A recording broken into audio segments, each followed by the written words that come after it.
All right, well, welcome. My name is Meg Olson, and I am the director of the Grassroots Mobilization Team here at Network. And I just want to thank all of you for coming tonight and for signing up for this virtual lobby day. I was thinking we did a virtual Nuns on the Bus, and now in the spring and the fall, and now here in the spring, we're doing a lobby day. I'm just so grateful to my grassroots mobilization team, Catherine Gillette, Emily Tukulski, Colin Longmore, and Eilish McCullough. And Colin, do you want to introduce yourself? Yeah, hi everyone. My name is Colin Longmore. I'm the grassroots mobilization specialist. I'm actually based in Orange County, California right now, but I'll be in DC a little bit later. So I saw some California folks here. I'm very happy to see that as well. But yeah, very happy to be with you guys. Thank you for being here.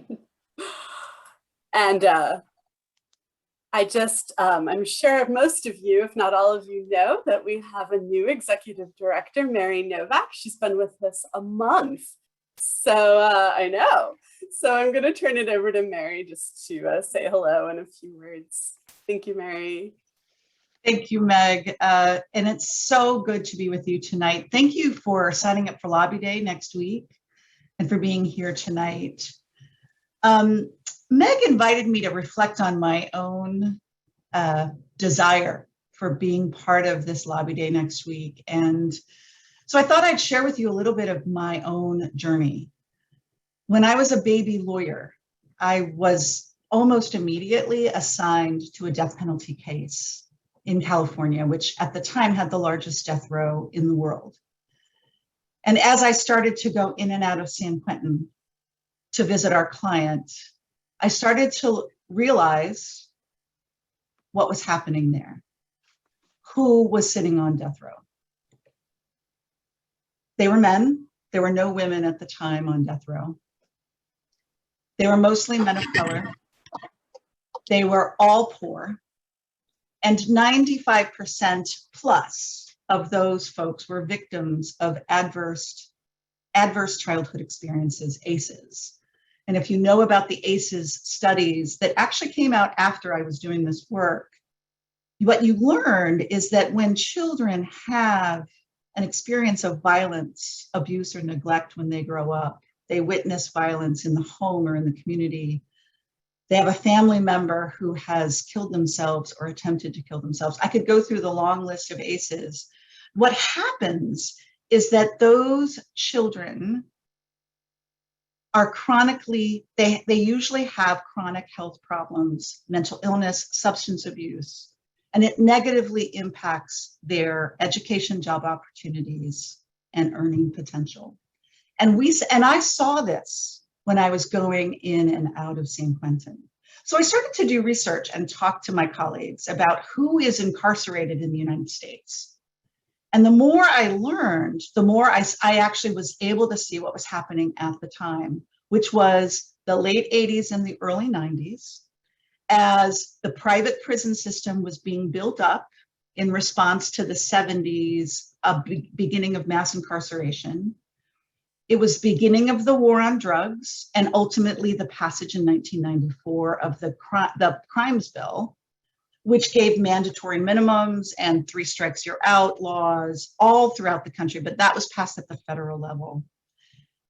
And so as I experienced all of this, I did some more research and I realized that mass incarceration actually had its roots in our history of enslaving people who are of African descent. It goes all the way back to our history, our original sin here in the United States. So racism is baked into our criminal legal system. And we have to dismantle this systemic racism. And yes, that is a huge job. And we have to start somewhere. And so tonight, we begin to prepare with the Equal Act. And so I invite each of you to dig deep and connect with your desire to advocate for the Equal Act. Let that imbue how you proceed with your members of Congress, who you meet with. For me, it's all about dismantling racism, one law at a time. And my incredible colleagues are here to prepare you substantively and for the process. And I am so glad to be part of this process with you. Thank you again for coming tonight.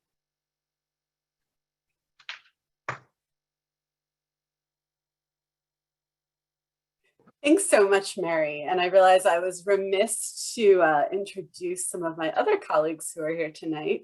Our government relations fellow, Joan Neal, who works on our criminal legal systems reform and will be here to answer questions about the Equal Act during this training. And then also I just want to give a huge shout out to Colleen Ross, who is our communications director, who has prepared so many of the beautiful materials that you'll be using for your lobby day.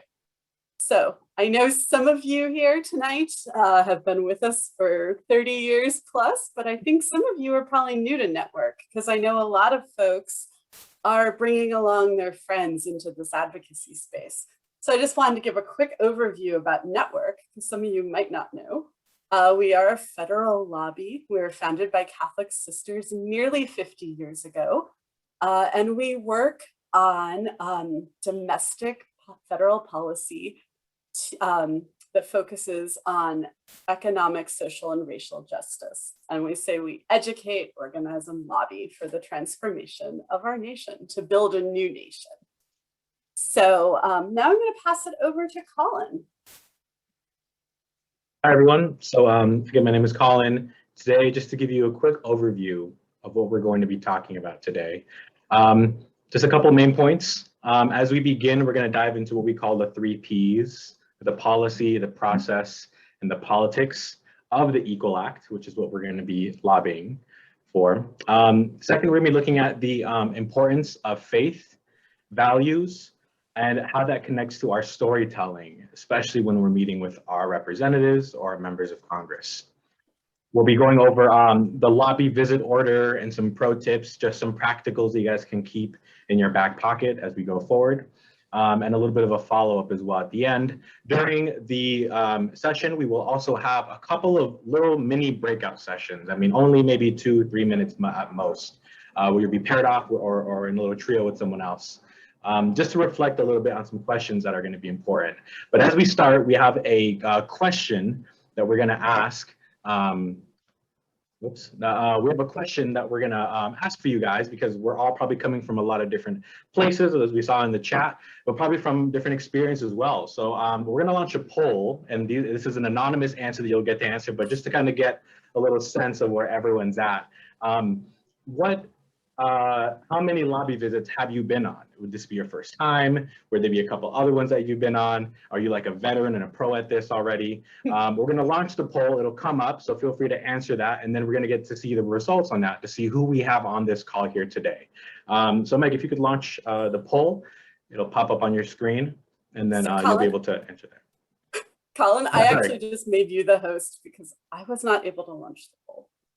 Oh, okay, got you. I'm hoping. Give me a quick second. I just launched it.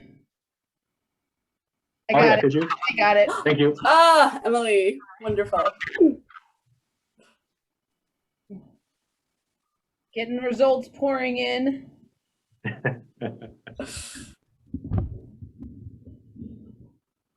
we'll close the poll in like 30 seconds or so. Got just a couple more people to respond, actually.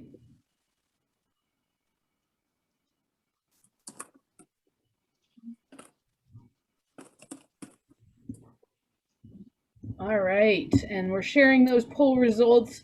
It looks like the most people have gone to 4 or more lobby visits, but only by one person. So 18 people have been on 4 or more, 17 have been to 1 to 3, and 11 newbies here today. So welcome to lobbying. Welcome to all the newbies. Yes, thank you all. Excellent. So I think it gives us a nice little sense of where we're coming in from here, and how what experience that we're bringing to this session as well. Well, with that, let's jump into our first little topic today.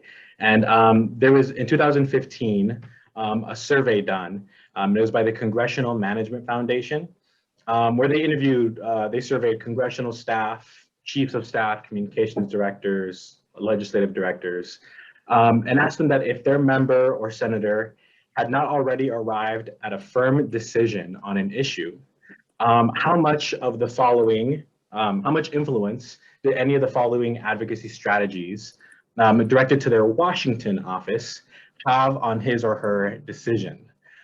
So as we see there's multiple different advocacy strategies that could be used, from all the way at the bottom of sending a form email, same to everyone, to visiting from a lobbyist, and moving all the way up to the very top, which is in-person issue visits from their constituents.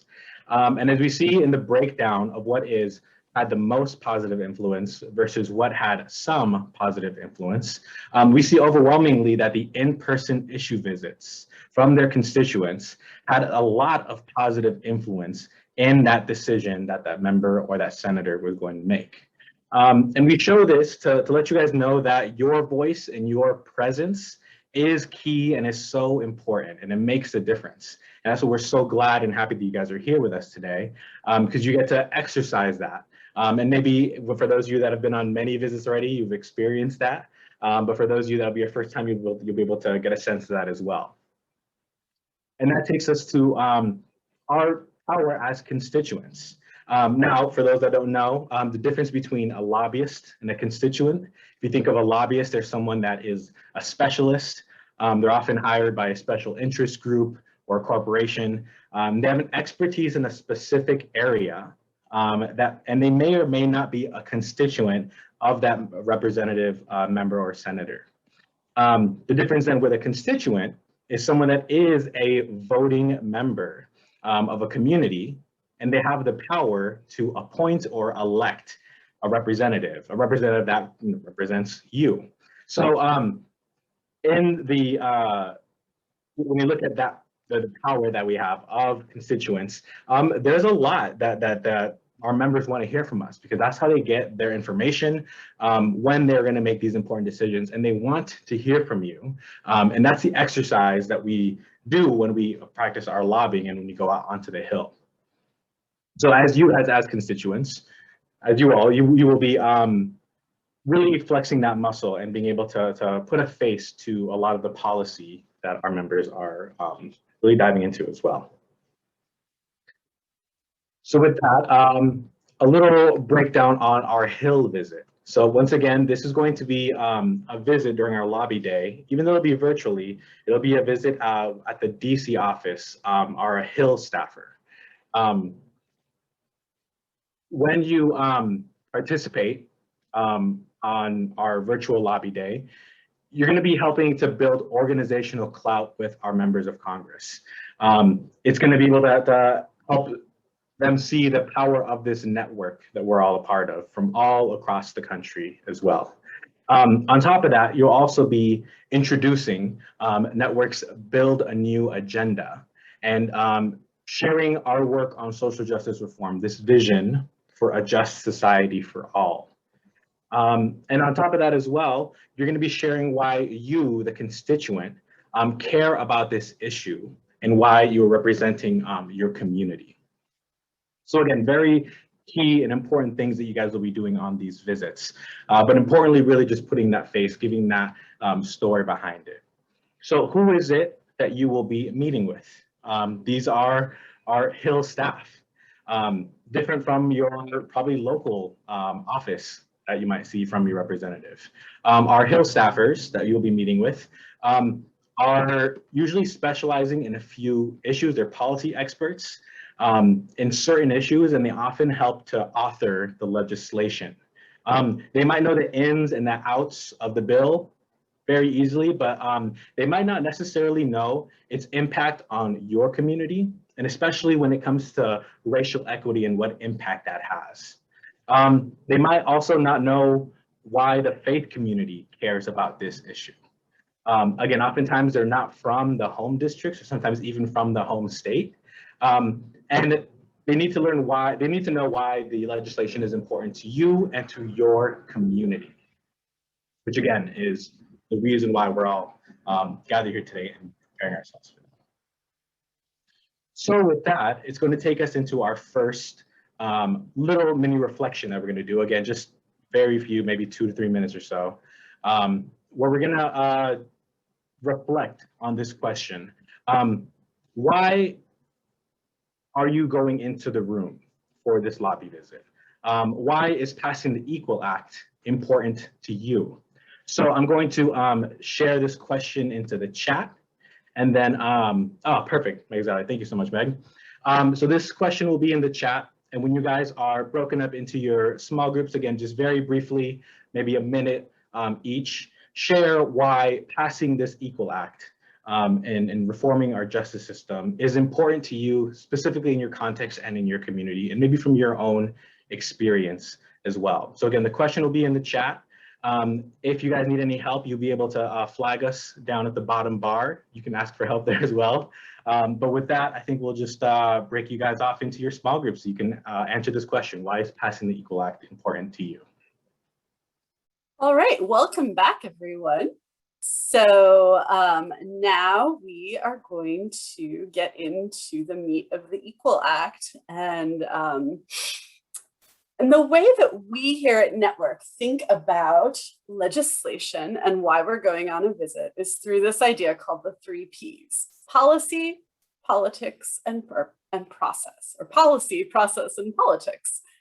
So just to begin with the policy, and this is even broader, right? Network has made a conscious decision to really work on criminal legal systems and justice reform in our Build Anew agenda, which is our public policy agenda starting this year. And it's centered on these 4 cornerstones. And so every piece of legislation that we work on is really inspired. You know, we choose to look at every piece of legislation through these cornerstones. We choose the legislation, our legislative agenda, based on these cornerstones. So when we think about criminal justice systems, we know that we need to dismantle systemic racism. We know that we want to make sure that everybody has a place at the table, that it's an inclusive community, that our world, that our nation and our world. We know that if we work on these issues, that our economy will become one of solidarity. And we know ultimately that working on criminal systems means that we will transform our politics. And as Mary said, as she welcomed all of you, we also know in our analysis, we know that sentencing reform for cocaine use is needed desperately. It is one of the root causes of mass incarceration in this country. We know that this war on drugs that has been going on since the 70s has resulted in 1 in 3 boys going to prison in their lifetime, Black boys going to prison in their lifetime, versus 1 in 17 boys. And this is from a recent ACLU study. Right. And this is just one way that we know that mass incarceration disproportionately impacts people of color, particularly Black and brown men. We know that in 2019, 81% of individuals convicted of offenses related to crack cocaine were Black, even though Black people represent less than a third of the crack cocaine users in our nation. And while there have been multiple attempts over the years to chip away at the war on drugs and to reform sentencing, there's been like the First Step Act. Despite all of this previous legislation, there are currently 9,000 people serving time, and there are 15 new sentences issued every year. And since 2018, the average federal drug sentence for Black people has been 49% longer than for white people.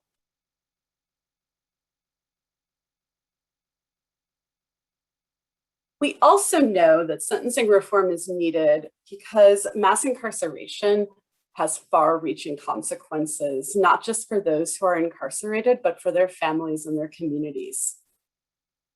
We know that there are so many barriers to reentry after someone has returned from prison.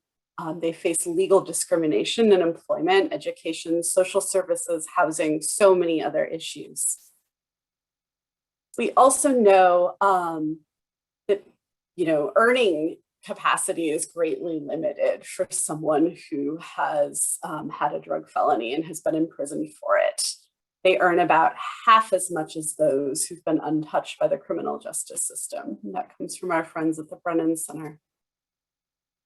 And in terms of the greater community, since the war on drugs began in the 1970s, Black communities have lost $11 billion in property values based on losing people from their community who have been put into prison, and then what happens to those after they've returned because of all those barriers. And so when we think about this landscape of ending mass incarceration, we know that one solution is the policy that we're asking you all to lobby on next week. And that is the Equal Act, which means it stands for eliminating a quantifiably unjust application of the law. And in the House, that is HR 1693. And the Senate version of that is S79. And so in this bill, it's pretty straightforward. Number one, it eliminates the disparity in sentencing for cocaine offenses. It applies to cases that are pending, but also cases that have happened that the sentencing has already happened. So it's retroactive, and it offers space for resentencing. And it also repeals sections of the Controlled Substance Act and the Controlled Substance Import Act. So that's all of the policy, thinking about the landscape of why we need this bill, and then, what does this bill accomplish? What does the Equal Act of 2021 help us achieve? Now let's think about the process, and that is, where is this bill in Congress? Well, we have really good news. Unlike so much of the legislation that Network is working on right now, this bill has bipartisan support in the House. It is also bicameral, meaning that it's in both chambers. It was first introduced in the Senate by Cory Booker from New Jersey and Senator Durbin from Illinois. And it was introduced in the House in March. And this is where we have that bipartisan support. We have Representative Jeffries and Bobby Scott as the Democrats, and Representatives Armstrong and Bacon as the Republican co-sponsors. And there are currently 14 co-sponsors in the House, 5 Democrats and 9 Republicans. So if I know sometimes our network members are a little anxious about going to those Republican offices on this bill, but here's a real opportunity to have those conversations on both sides of the aisle about the importance of sentencing. And so our asks are simple. We're either asking for the most of you, almost all of you, right? Because we only have 14 co-sponsors right now. We're asking our folks to sign on as co-sponsors, our House members, to be co-sponsors of this bill. If they have signed it, we're asking them to invite their colleagues to become co-sponsors of the bill, to get more support. Those 14 co-sponsors need to get out there and get their colleagues to sign on. And then, of course, we want to make sure that the bill comes up for a vote and that they vote yes. So we know the ins and outs now of the Equal Act. And I know I've put this in the chat, but you will be getting leave behinds and the talking points with some of the finer details that Colleen and Joan and Mara, who's another member of the GR team, government relations team, have put together. But one more thing you need to think about as you're preparing for your visit is the politics. And this is where you have to do a little research about your member of Congress. Consider about how might they be viewing this bill? It might be related to past legislation. Did they sponsor, did they vote yes, or did they vote no on past bills around sentencing reform? Do they get money from private prisons? All of some research is required. Are they a person of faith, right? Are you going to be able to appeal to them from the faith and moral perspective? Are they a senior member? Are they respected? Are they in leadership? Because, that question of will you co-sponsor comes with that responsibility of getting other people to sign on and demonstrating that, belief in the bill, putting yourself behind it. So if they're a senior member, that is important. Are they up for re-election in 2022? All of our House members are, right? So thinking about what might influence them. Whose votes do they need? Will it be a close race? Hard to think about an election right now, I know. Are they on relevant committees, particularly for the Equal Act, if your member that you're visiting is on the Judiciary Committee, that is very, very important. And I'm sure that we're communicating that with you as we're getting ready for the lobby day. And then are they on any caucuses that might have a special interest in this bill?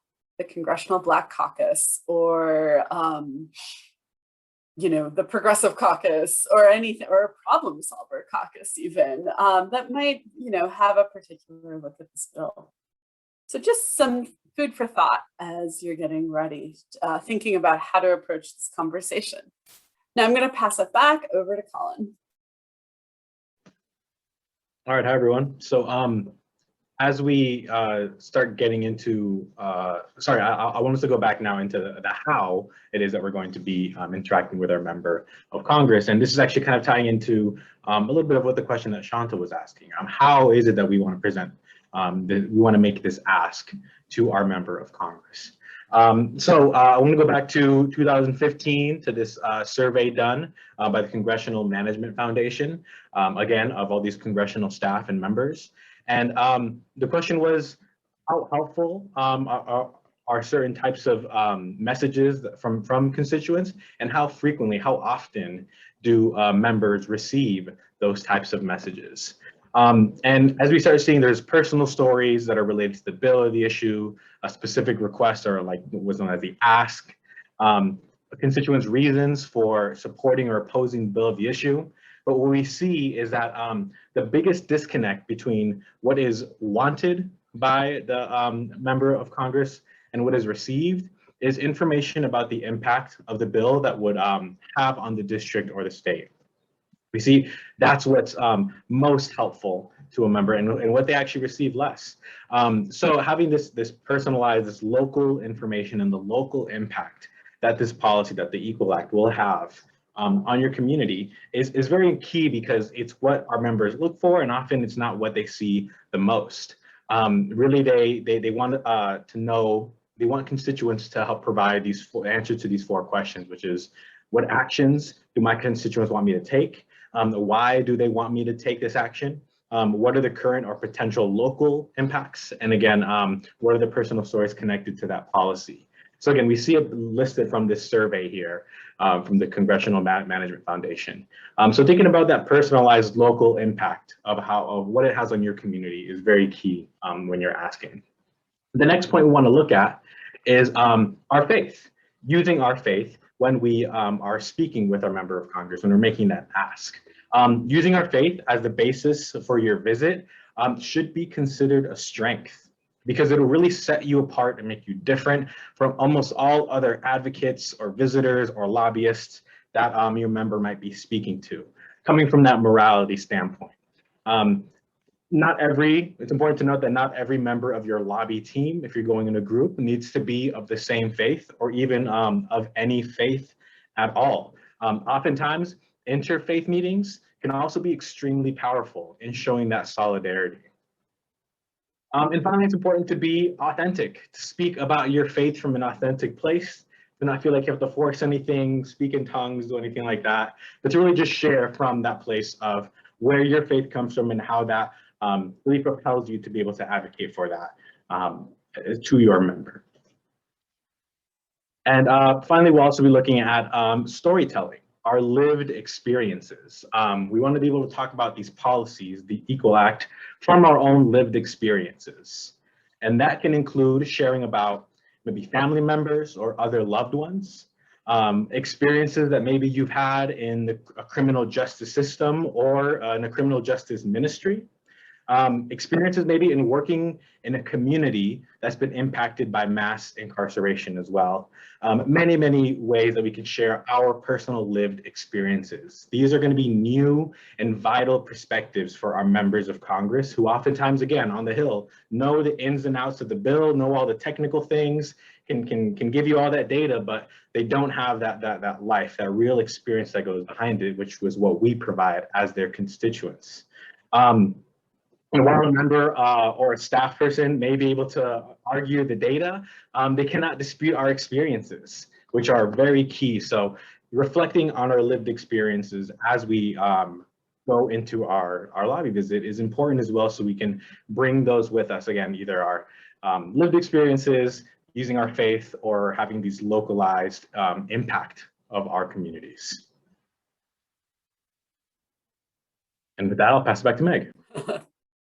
All right, so now we're going to get into the nitty-gritty of the lobby visit. So as you're preparing to lobby, and hopefully you've had a little bit, in your breakout room, you had a little time to reflect on this, but this is really key, right? Why is the Equal Act important to you? Think about, what is bringing you to this lobby day? Because that is going to be the authentic, your authentic self that you're presenting to that staffer or maybe the member in that Zoom room or on the phone next Wednesday. Then research your member of Congress. And those are those questions again about, have they sponsored legislation around sentencing reform before? What are they on the Judiciary Committee? Are they on any caucuses that might be interested in this? Are they Catholic? Are they a person of faith at all? So there's, you can find out most of that on their page. Then you will have, we have them already, leave behind and talking points on the Equal Act. So make sure that you know them well, that you know what the ask is, that you choose a few of those talking points that you're going to use during your conversation. You might want to even jot down a few other things, if you have information related to your state on crack cocaine or anything like that, in terms of who's in prison or what's happening to people when they're returning, jot that down on your talking points as well. These are all things, these are your tools for this visit. If you are going in a group, I know some of you are, and some of you are going alone, and that's fine. You'll assign roles during your visit. And we do have a lobby visit planning sheet that I'm going to show you in a few minutes that will help set you up for all of these things. Practice your talking points and remember that you're getting ready for the conversation.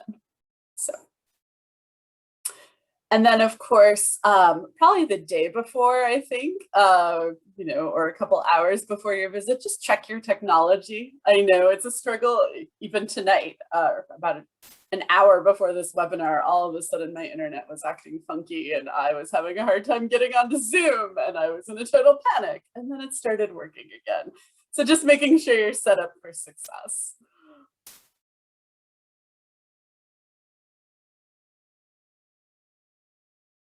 All right, so we do have this lobby visit planning sheet, and it is on our lobby webpage, which I will show you in a moment. But this has all of the information. I do encourage you to take some time with this lobby visit planning sheet, especially if you're in a group and you can assign roles. If you are going by yourself, you don't worry, you're not solo in that Zoom room. You will have a network staffer with you, and they will definitely take on some of these roles with you. Like they'll take some notes for you. You are, of course, as the constituent, the one leading the conversation, but they will support you in some of these pieces. So have no fear. On the day, next Wednesday, we do have a hotline kind of system set up. You can call Network's number 202-347-9797 and press 1, and you'll get Colin, who hopefully will be able to help you out if you're having any problems or any questions. You can email info@, which I know a lot of you use on a regular basis. You can also message directly on Facebook or Twitter, direct message at Network Lobby, and our communications team will be standing by to help you out. So lots of different ways to get a hold of us on the lobby day. And especially for those of you who are going with a network staffer, they do have your cell phone, and we'll make sure that they, and we're connecting you over email, so you'll be able to get in contact with them as well. I also just want to show you our website, our webpage. Some of you, some of you have been on it a bunch of times, but this is our Lobby Day website. And once again, thanks so much to Taylor Miller here on our communications team for just laying this out so beautifully. So all of your information is here. If you were not able to watch the webinar that Joan and Mara did last Monday, you can do that, or just fast forward to the parts that are specifically about the legislation that we're working on. And then we have all of the materials you need. The lobby visit planning sheet that you'll use to plan your visit, the policy agenda, and I just want to show you the lobby visit planning sheet. On the second page, you can jot down a little bit about, take some notes for yourself so you're prepared. Make sure you have the ask. Talk about why the policies are important. So that is our planning sheet. And then we also have the beautiful leave behinds and talking point. So the leave behind is the public document that you will share with the staffer or the staffers that you're talking with. And this kind of gives the large overview. It talks a little bit about our Build Anew agenda, talks about just the injustice, the racism that has existed in our system, in our legal systems.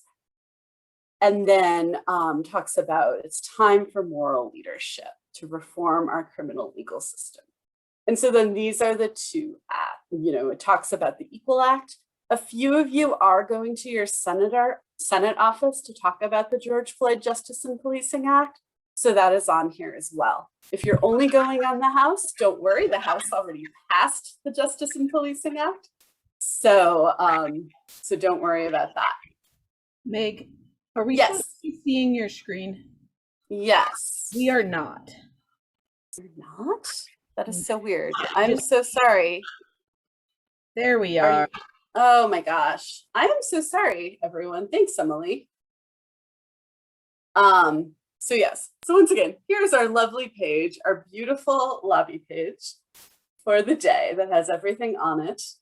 So our leave behind, that's kind of the broader overview that you it's the public document that you'll be handing the staffer. Well, not physically handing them, but we'll be emailing it ahead of time, and you'll also send it in the thank you. And I'll talk about that more in a moment. And now here are the talking points. And this is the internal document that's only for you and your group. You do not have to hit all of these talking points in your visit.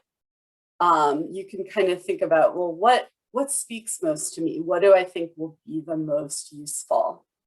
Colleen did and Joan and Mara did such a beautiful job on these talking points, giving you kind of hints about language, about talking to people who are incarcerated, making sure we're using people-centered language.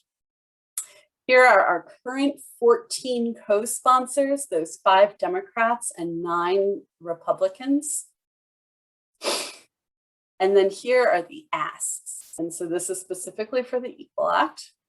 And then for those of you who are going on the Senate visits to talk about the George Floyd Justice and Policing Act, that is on the 3rd page.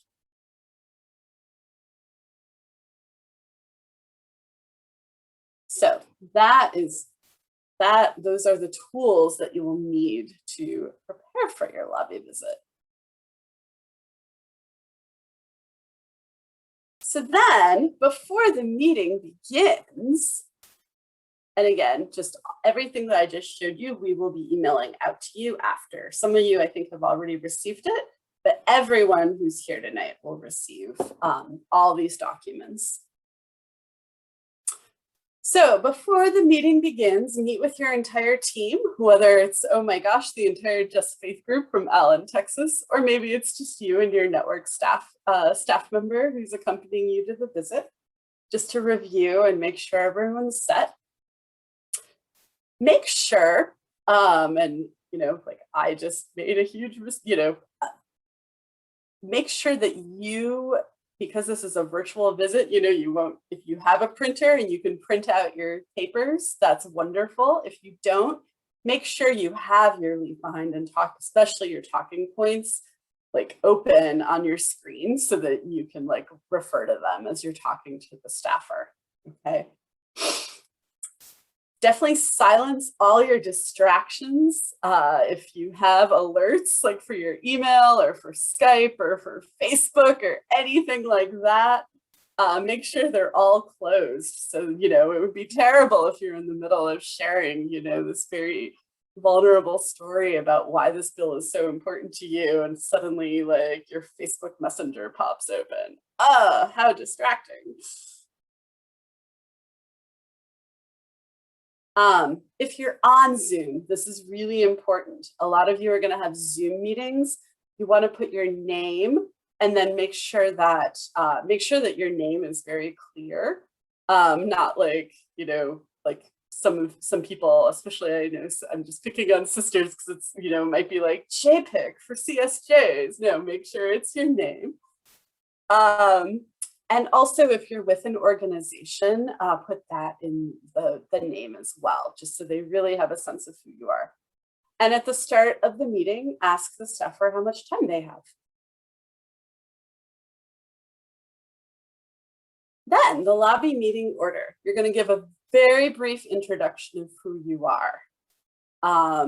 We know that on Zoom, what's really important is that you kind of get right to the ask. Of course, you are a constituent and you are here, you're building that relationship with the office a little bit, but it is important, just to a couple sentences about who you are.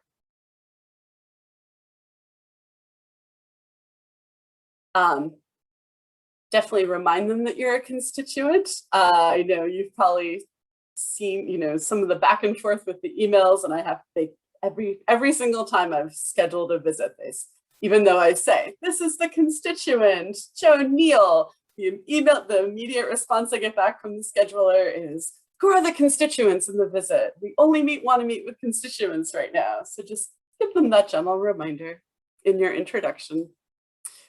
Start off with gratitude for your member of Congress, even if they're a really tricky one, like Shanta was telling us about Representative Norman. If they've done something related to sentencing reform that you're excited about, thank them for that. If they've taken a great vote this past year, in the House, thank them. And if you can't find anything really exciting, legislatively, just thank them for their service they're doing for our country. Introduce the issue that you're lobbying on, the Equal Act, give a little bit of background to it. If you're comfortable, include your faith and moral component, why this is so important. And definitely remember to include this racial equity framework. One of my colleagues here from government relations, Jarrett Smith, is on tonight. And he shared with me last week that he was in a meeting with Barbara Lee's office from California. And if you're not familiar, she has been a champion of racial justice and racial equity her entire career. Yeah, he was talking with one of her staffers, and they didn't have a lot of clarity around racial equity on some pieces of legislation. So you'd think it would be obvious, it's not. And I know so many of you have shared with Network that, you this year are really, moving forward are really dedicated to dismantling systemic racism. So make sure you're don't shy away from those talking points, be bold. And then it's time to kind of sit back, it is a dialogue, it is a dance. And so after you introduce and explain why it's so important, then you listen to the members' position. How do they feel about this bill? Then after that, you're going to make your ask. So quick show of hands. Let me pause my screen share. Who can remind us what the ask is for the Equal Act? What are we asking our members of Congress to do around this bill? Yes, Marilyn Koffler.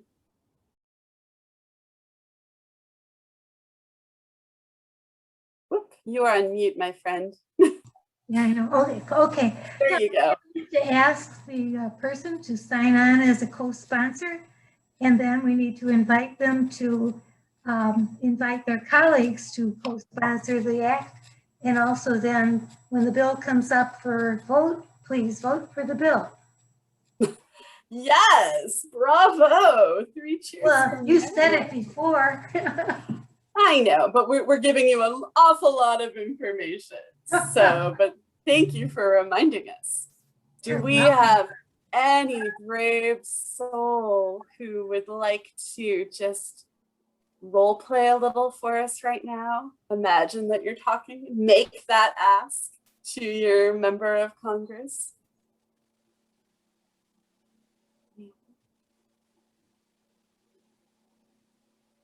Who are seasoned people who've been on at least 4 lobby visits.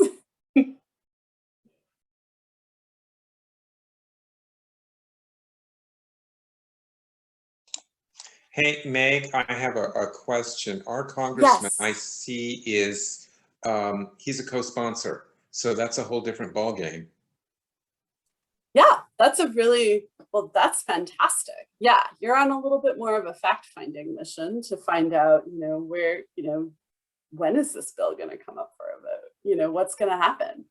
And also to ask your member of Congress, okay, you're a co-sponsor, so get out there and get, more of your people on the bill. Get it to leadership, get it to the floor for a vote. Let's pass it before August recess. And that Joan is probably like, that's too long. And yes, Michael, thank you. Thank you, representative.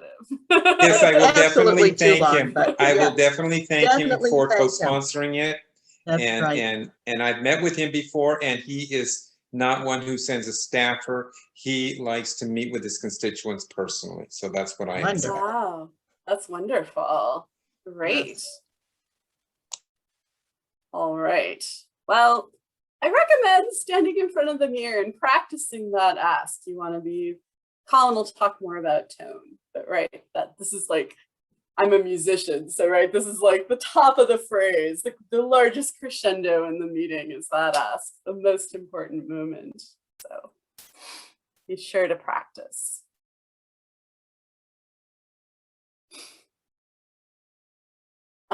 If they do have any concerns or pushbacks, respond if you feel comfortable. And Colin will talk more about this, but you can also, if you don't know something, it's okay to say, I don't know. I can get back to you on that. Then as you're wrapping up the meeting, repeat your ask, remind them that's what you want them to do, co-sponsor the bill, or get others to co-sponsor, or to get it to the floor and bring it up for a vote. And then you're going to share your leave behind documents. Although again, this isn't a physical meeting. So we'll be sending it to them before, and then they'll be getting it after. So they have the information from you on this bill. And then if you're on Zoom and if you feel comfortable, and you get permission from the staffer, we love to get screenshots. One of my colleagues, Ranette from the government relations team, is on here, and she took a beautiful screenshot of our sisters who in March had a meeting, some sisters in New York had a meeting with Senator Schumer's office, and the senator came on. He dropped into the Zoom room. So we have these wonderful pictures of it. So we definitely want to document these, right? If you were in the halls of Congress, you know, the staffer would go out into the hall and everyone would stand by the door and the flag. And so we have some Zoom shots, but we need to document this day. This is amazing that we have so many people participating in this lobby visit, in this virtual lobby day. So during your meeting, this is really important. Be sure that you have the staff member's email address, their contact information. You can have them drop it in the chat. Just make sure that you get it. You know, after the conversation, as you're wrapping up, you know, you can say, well, how can we support, you know, Representative Trone? He is one of the co-sponsors of the bill. So how can we move this forward? Find out if the member of Congress is hosting a town hall or having any in-district recess time, so you can follow up on this bill or just continue building that relationship in district where it really counts. And then find out from the staff, does the staff member need anything for follow-up? Maybe there's some documents that we here at Network can kind of help you find if the staffers here, you know, wants more information. All right, I'm going to pass it back to Colin. Awesome. So from here, we're going to just talk about tone once we are in this conversation with our members. And again, it is a conversation. So as we are interacting with them, we want to make sure that we avoid direct antagonism in our criticism so that we can have conversation be fruitful during that time. To be polite yet firm when we're explaining our position and this proposed solution or ask that we have. And again, oftentimes knowing that we are, you know, masters of our experience and of our lived realities. So being confident in those things when we share them, being polite but yet firm when we explain those positions. Third is to not be afraid to say, I don't know, or I can get back to you. One of the best things that these live visits can be is the beginning of a relationship with either your member, even if it's on the Hill or if it's in the district office. So having an I don't know or I can get back to you is an opportunity to continue to foster a relationship with your member, which is very key as well. And finally, making sure that your ask is clear and concise. Again, whether we're asking our member to become a co-sponsor, whether we're asking them to invite others to become co-sponsors or to vote for the legislation when it gets put up for a vote, as well. Making sure that we're very clear when we ask that during that time. And this takes us to our after, once we are finished with our lobby visit.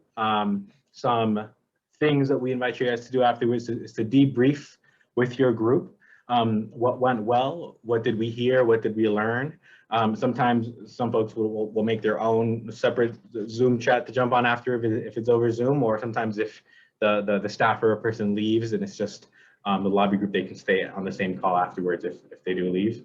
To be able to debrief to hear what went well, what did we hear, and what did we learn. Make sure to send a thank you email to the staffers within 24 hours of the meeting with the leave behinds that we'll be giving you as well attached.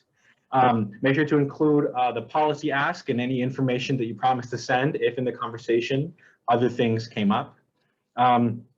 If you took a photo, be sure to share it on social media or send it to Network to us to share and to tag your member of Congress.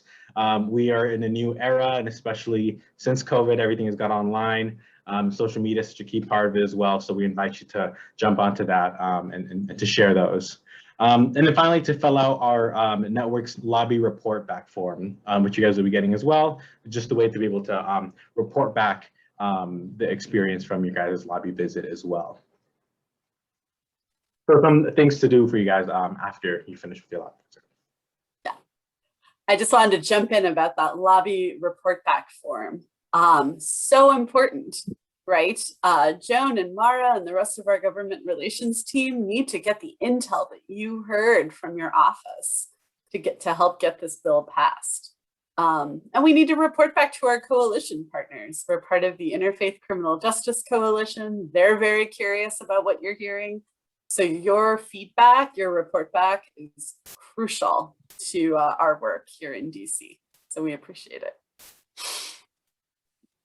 All right. Well, thank you so much. We have a couple minutes if there are any final questions. I know we threw a lot of information. Yes, Paul, and I can see some people on my screen, but if you can raise hands, that's even better. Paula, I did see your hand go up though. Oh, okay. All right, if I'm just wondering, this is a first for me, so new, it's coming in like my head is exploding, but that's all right. I have a very, very fine young woman who has as a child sat and lobbied, so and she's going to American, and so anyhow, my question is, will the Equal Act, or can the Equal Act be passed as separate legislation, or does it have to be hooked on to the George Floyd Justice and Policing? Is it a line or is it a separate? It is a separate piece of legislation, so it will pass or not on its own. It can stand on its own, so that can be passed without anything else. Yes. Thank you. It does, however, for the Senate require 60 votes. So. Okay, thank you. And Judith Hoffman. Yes, my question, I really wanted to do this. I did this once before in person in Washington a number of years back, and one of the congressmen I went to was the one that I'm a constituent of, Jim Jordan. I just can't imagine. I mean, am I going to be with a group or go to talk to Jim Jordan by myself, or can I go join some people talking to Senator Portman instead? Because I think Jim Jordan is on another planet. Oh, Catherine. I can jump in and just say there is somebody accompanying you in the lobby visit, so you will not be by yourself with Jim Jordan. Oh, okay. I'll be game then. Are you Ohio 10? And it's worth it is worth connecting with his office, even though you can probably predict the outcome, just because he needs to know that there are people who are supporting this legislation as well. Okay, I appreciate hearing that. Okay. Sure. All right. Well, thank you for joining us on our virtual lobby day. May we all meet up in person for another lobby day in the future. And this recording, Patricia, you had a question. I'm sorry. It's really kind of the same thing. When will we know if we're in a group, who's in our group, if we have a network person with us, who it is? Is that going to fall out of the sky the day before the meeting, or will we get that information tomorrow? I like to be prepared for things, and without that kind of information, it's difficult. Absolutely. So I'll just jump in and say we've had registrations coming in as late as today, and so that information should drop out of the sky, hopefully for everyone by tomorrow. That's the hope and plan, I believe. Yeah. So, and if I've been scheduling your visits, I know I've been seeing you on all communication, and you've been seeing all the wild conversations I've been having with schedulers and staffers. So thank you for your patience. But yes, if you are in a district with other network folks, you will be going together. if we do have quite a few people going alone, but of course you won't be alone. You'll have a friendly network staff person in the room, in the Zoom room with you, supporting you, cheering you on, taking notes, answering questions about network for you, things like that. So you will be receiving a recording of this. It will also be on our virtual lobby day page, and you will be receiving all of the leave behind, the talking points, the one pager on Build Anew, everything that you need. And gosh, Catherine, Emily, Colin, Eilish, and myself from Grassroots Mobilization, we are here to make sure that you are succeeding and you have all of the staff cheering you on. So thank you. Thank you. Yes. Oh, you're welcome, Nicole. Thank you. And yeah, don't be shy to call that hotline on the day if you have a question. And we will keep in touch and see you soon. All right. Well, thank you, everyone. Thank you for all of your work. Go forth.